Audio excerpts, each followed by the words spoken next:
आरक्षण बचाओ चुनाव कराओ राज्य स्तरीय धरना कार्यक्रम के अंतर्गत गया जिला भाजपा के द्वारा गया गांधी मैदान मुख्य द्वार के सामने रैन बसेरा के नजदीक भाजपा जिला अध्यक्ष धनराज शर्मा के नेतृत्व में एक दिवसीय धरना दिया गया। धरना के बाद बिहार के महामहिम राज्यपाल के नाम से एक ज्ञापन अति पिछड़ा को आरक्षण देने के लिए गया जिलाधिकारी को सौंपा गया। मौके पर उपस्थित लोगों को संबोधित करते हुए भाजपा नेता पूर्व मंत्री सह नगर विधायक डॉक्टर प्रेम कुमार ने भाजपा सबका साथ, सबका विकास, सबका विश्वास और सबका प्रयास के तहत काम करने के लिए बताया। उन्होंने बताया कि 1977 में बिहार में पहली बार जननायक कर्पूरी ठाकुर के नेतृत्व में सरकार बनी थी। उस सरकार में भाजपा भी शामिल थी। तब अति पिछड़ा को आरक्षण प्राप्त हुआ था। 1990 से 2005 तक राजद और सहयोगी दलों की सरकार रही, लेकिन स्थानीय निकाय का चुनाव नहीं कराया गया और जब कराया गया तब अति पिछड़ा को आरक्षण नहीं दिया गया। उन्होंने कहा कि जब हम लोग 2005 में एनडीए की सरकार बनी तब अति पिछड़ा को आरक्षण देकर स्थानीय निकाय का चुनाव कराया गया था।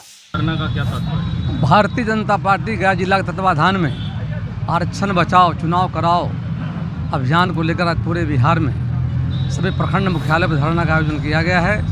और विषय यह है कि नगर निगम निकाय के जो चुनाव हो रहे थे, नगर पंचायत नगर परिषद के, इस चुनाव में बिहार के वर्तमान मुख्यमंत्री नीतीश कुमार जी के वजह से आज बिहार का चुनाव रुक गया जा करके। माननीय सर्वोच्च न्यायालय ने कहा था कि चुनाव कराने के पहले आप आयोग बनाकर ट्रिपल जांच करा लें जा करके, कि राज्य सरकार ने जानबूझ करके कोताही की जा करके, जिस कारण बिहार का चुनाव रुक गया है जा करके। इसकी सारी जिम्मेदारी नीतीश कुमार पर जा करके है। हम लोग मांग कर रहे हैं कि आरक्षण को बहाल करते हुए और जल्द ही चुनाव कराया जाए। और सरकार के वजह से नीतीश कुमार की गलती के कारण जाकर के बिहार का चुनाव रुक गया करके है। इसमें हजारों प्रत्याशी खड़े थे, बेवजह पैसे लोग बर्बाद हुए हैं जाकर के। चुनाव रुकने से जो प्रजातांत्रिक प्रक्रियाएँ थी बंद हो गई जा करके है। हम चाहते हैं, हमारी पार्टी चाहती जा करके है कि आरक्षण जो हमारे सरकार में जब हम आए हैं जा करके, हमने पिछड़ों की चिंता की जा करके। और जब आपको याद होगा जनता पार्टी की सरकार बनी थी और जननायक कर्पूरी ठाकुर जी के अगुवाई में बिहार में जब सरकार बनी थी, जनसंघ हमारा जनता पार्टी में विलय हुआ था।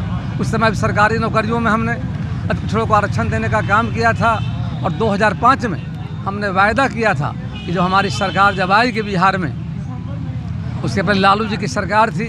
लालू जी की सरकार ने जानबूझ करके जब संविधान का 74वां संविधान संशोधन जब हो रहा था देश के अंदर में जाकर के, और बिहार में सब प्रस्ताव आया था, उस समय के तत्कालीन मुख्यमंत्री लालू प्रसाद जी ने अतिथियों को आरक्षण देने का सवाल पीछे हटने का काम किया था।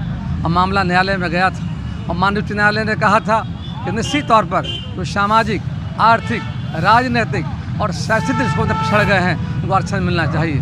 उस समय की तत्कालीन आरजेडी की सरकार चली गई, सुप्रीम कोर्ट चली गई थी। हम जनता से वायदे किए थे, हम सरकार में आएंगे तो निश्चित तौर पर हम पंचायती राज में निकाय को चुनाव में आरक्षण देने का काम करेंगे। 2005 में हम सरकार में जब आए, इस अभियान को लागू करने का हमने काम किया जा करके। चुनाव हो रहे थे, लेकिन माननीय सर्वोच्च न्यायालय का आदेश आया था और महाराष्ट्र की सरकार और मध्य प्रदेश की सरकार ने आयोग बना करके चुनाव कराने का काम किया है।